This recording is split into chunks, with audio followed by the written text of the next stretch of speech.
Bonjour et bienvenue à l'épisode 25 de Construis ton avenir avec Patrick Olivier. C'est maintenant le lancement de la saison 3.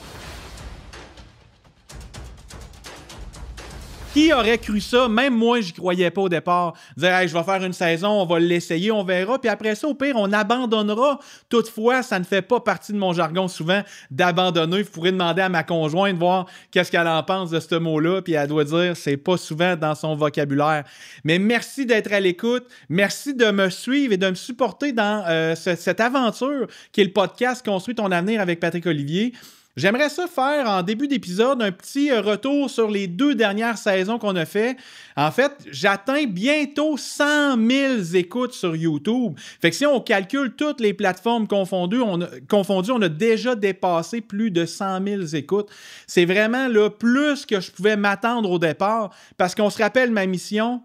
C'est si je peux aider une personne à prendre action sur sa vie, ma mission va être accomplie. Fait qu'à 100 000 personnes, j'espère qu'il y en a au moins un qui a passé à l'action pour ses projets, pour avancer dans sa vie. Fait que l'épisode d'aujourd'hui, je vais parler de quelques sujets sur ma vie commune, sur ma vie personnelle, mais également, je vais vous dire le sujet. Les doutes. Les doutes. Il faut apprivoiser nos doutes pour mieux avancer dans la vie. Mais des doutes, j'en avais lorsque j'ai lancé la saison du podcast numéro 1. Je me disais, hey, ils vont-tu m'écouter, ils m'écouteront pas, ils vont-tu ci, ils vont-tu ça, ils vont-tu dire, il y a une crotte de nez sur le bord du nez. Bref, comprenez, des doutes, j'en avais bien plein la tête. Mais les doutes, là, c'est ce qui nous fait avancer réellement. Lorsqu'on n'a pas de doute, souvent, on ne progresse pas ou on est dans un statu quo. On est dans notre espace confortable. C'est là qu'on se trouve. Mais des doutes également. Lors de ma saison 1, j'avais lancé dans l'univers, je vais donner 1 million de repas aux gens dans le besoin. Sur le coup, je lance ça un petit peu banalement en me disant « Hey, là, c'est bon, ça va me prendre des... Tu sais, j'ai des doutes, comment je vais faire pour atteindre ça? » Mais je vous dis qu'aujourd'hui, au moment de l'enregistrement, cette année, nous avons remis plus de 4000 repas aux gens dans le besoin. Tout ça a été fait par la seule et simple force de OICA Services financiers et de Construis ton avenir avec Patrick Olivier. On a travaillé avec ma conjointe, avec ma tante, avec ma mère, même avec une école pour être capable de donner des repas aux gens dans le besoin.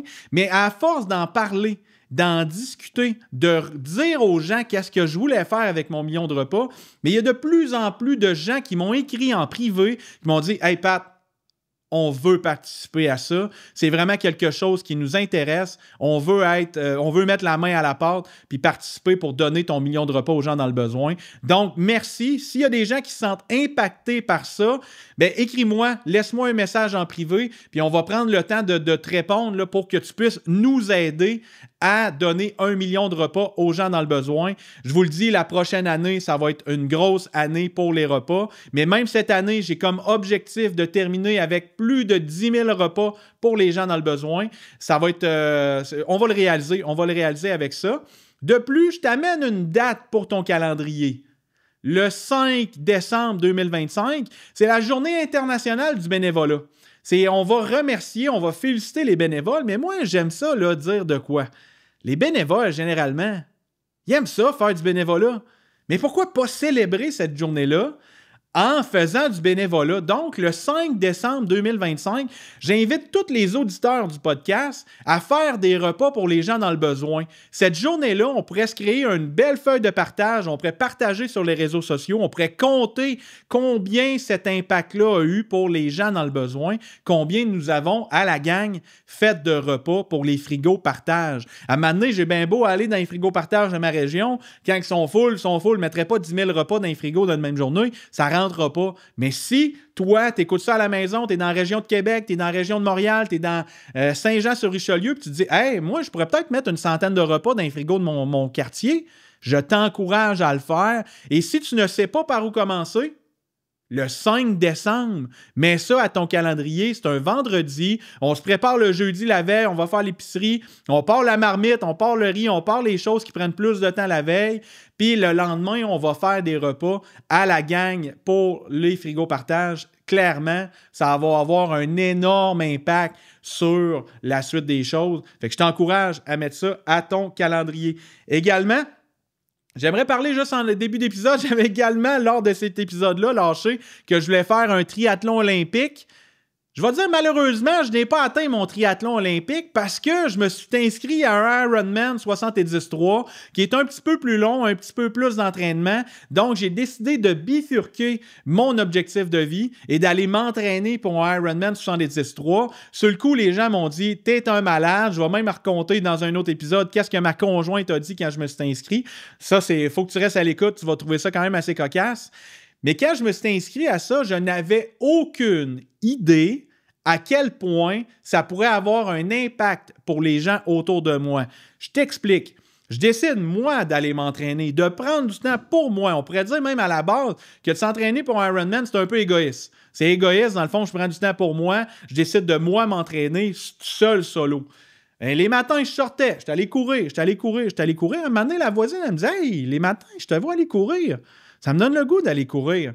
La deuxième voisine, elle dit « Hey Pat, j'aurais le goût d'embarquer avec toi. » Ma femme, qui disait toujours « Jamais je vais aller courir », ben, elle s'est acheté une paire de souliers, puis elle est allée courir avec moi. Mais non seulement avec moi, je te partage ça. Lundi matin passé, elle rentre dans mon bureau.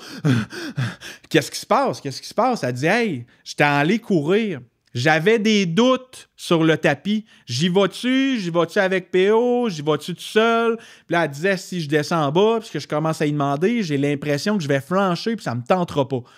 Elle dit de la merde. Elle a ouvert la porte, elle est partie à la course, puis elle est allée courir. Puis quand elle est revenue, elle était tellement fière de me mentionner. J'ai été courir. Hey, puis je me sens mieux, je me sens plus en forme. Je suis vraiment contente de l'avoir fait. Mais tout ça part d'une décision de m'occuper de moi-même. Si j'avais décidé de manger des crottes de fromage sur le divan en écoutant Netflix, ben elle aurait probablement fini le sac avec moi en écoutant Netflix. Toutefois, si je décide de me mettre en action vers un entraînement ou vers le sport, ben ça a eu un énorme impact chez les gens autour de moi et j'en avais aucune idée au départ. Fait que bref, si tu as l'idée d'aller t'entraîner, tu as l'idée de prendre action sur ta vie, je t'encourage à le faire. Dans la bonne direction, bien sûr. Si tu as le goût de devenir criminel, change de poste, va écouter d'autres choses. Mais si tu as le goût de devenir un meilleur humain, une meilleure personne dans ton entourage, passe à l'action. Tu n'as aucune idée à quel point tu peux avoir un impact positif sur les gens qui t'entourent. La preuve, ma conjointe qui court avec moi, mais également, on a acheté des souliers à mon jeune de 3 ans, Tommy, qui vient courir avec nous. Il a couru 300 mètres l'autre jour, il est tellement content, tape dans ses mains. Après ça, il rembarque dans la poussette, puis on continue notre jogging avec la poussette. C'est des moments en famille qui sont incroyables, qui vont traverser au travers du temps.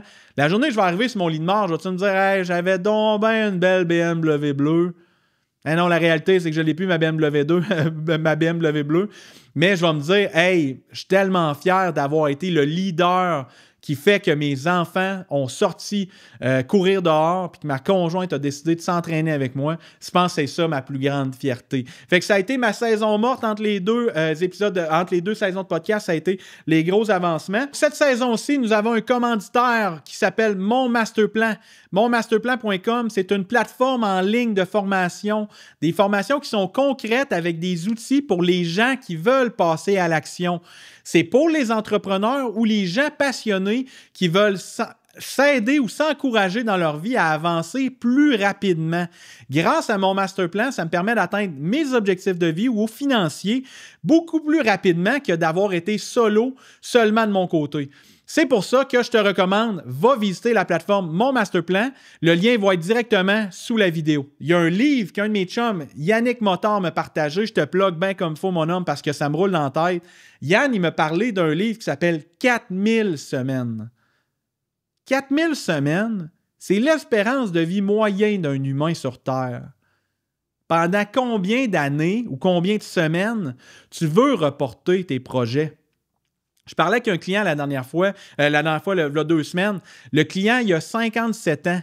Il est fumeur. L'espérance de vie à ce moment-là, il est de 70 ans. Il lui reste 13 ans. Il me partageait les doutes. Les doutes, il pourrait faire ci, il pourrait faire ça, il aurait le goût de se partir à un restaurant, mais il y a plein de doutes autour de lui, plein de craintes non fondées ou qu'on n'est pas capable de passer à l'action. Hey, mon chum, il te reste 13 ans. Pendant combien d'années on reporte tes projets? On dirait que ça vient prendre du sens. On dit, mais moi, je partage pour moi, je suis éternel, je vais être toujours sur Terre. Mais la réalité, c'est tout autre chose. Il y a 2 choses 100% sûres au Québec, j'aime bien le dire, la mort et l'impôt. Ça, c'est les deux seules choses qui vont être à 100% qu'on ne pourra pas s'enclairer. Toutefois, si tu veux passer à l'action, ben je t'encourage. Puis aujourd'hui, l'épisode sur les doutes, tu vas savoir pourquoi souvent nous ne passons pas à l'action. Les doutes, c'est une ouverture de possibilités dans l'univers. Je vais mettre deux catégories de doutes. Il y a les doutes qui sont faciles ou des doutes qui sont classiques. Je vais vous donner un exemple. Tu arrives chez Subway, tu vas-tu prendre un sandwich au poulet ou un sandwich au steak? Mais bref, tu as un doute qui est assez simple, tu vas combler, ça n'aura pas d'impact sur ta vie ou ta famille. Par contre, il existe des doutes qui sont récurrents. Les doutes qui sont récurrents, on en a tous. Des doutes que ça nous spinne dans la tête. Je fais-tu X ou je fais Y? Je décolle mon entreprise ou je garde mon emploi?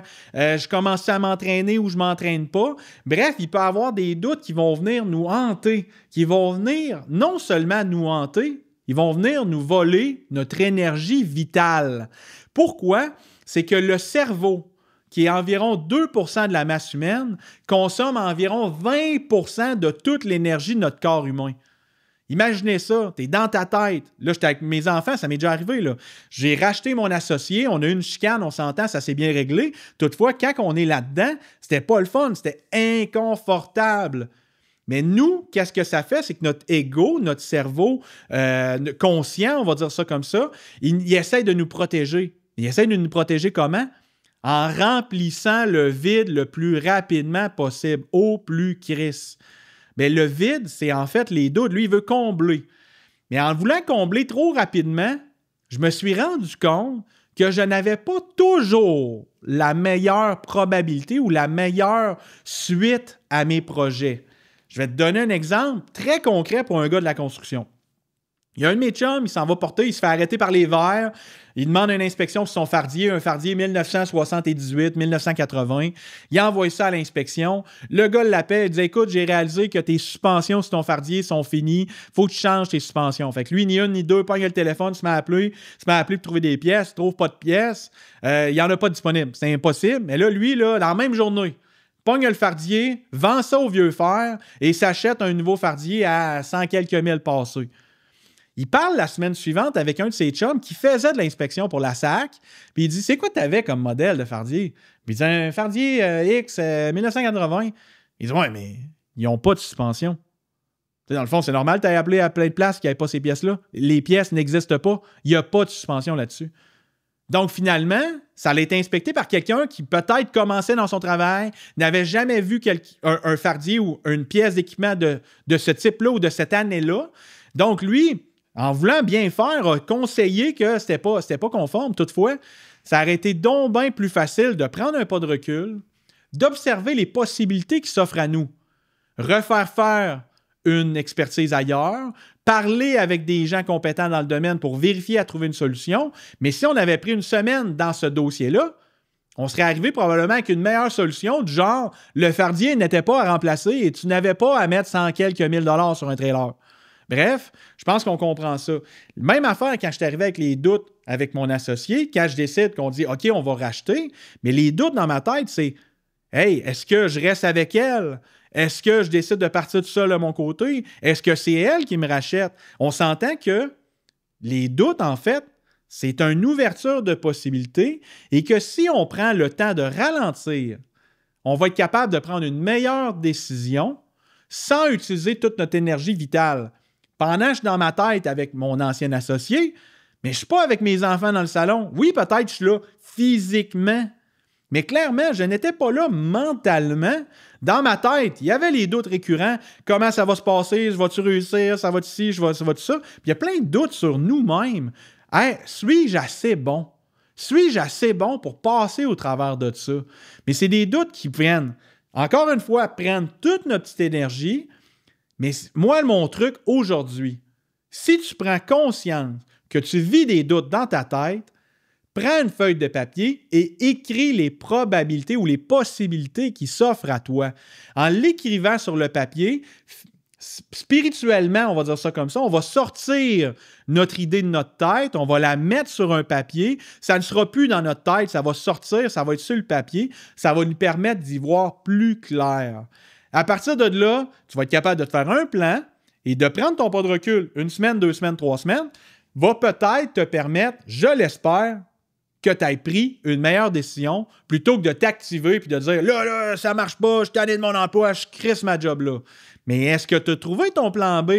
C'est tout ça que ta job là, demain matin, tu fais quoi? T'es-tu déjà activement en recherche d'emploi? Y a-tu des gens qui veulent tes compétences? Ou tu as peut-être des compétences à aller chercher avant de sacrer ton emploi là? Bref, ça, je vais te laisser ça dans ta cour. Mais j'espère que tu as apprécié l'épisode sur comment apprivoiser tes doutes. Si tu as des commentaires ou des questions, laisse-le sous la vidéo. Mais moi, je te demande une chose en retour. Like le podcast pour que ça puisse rayonner sur le plus de gens possible.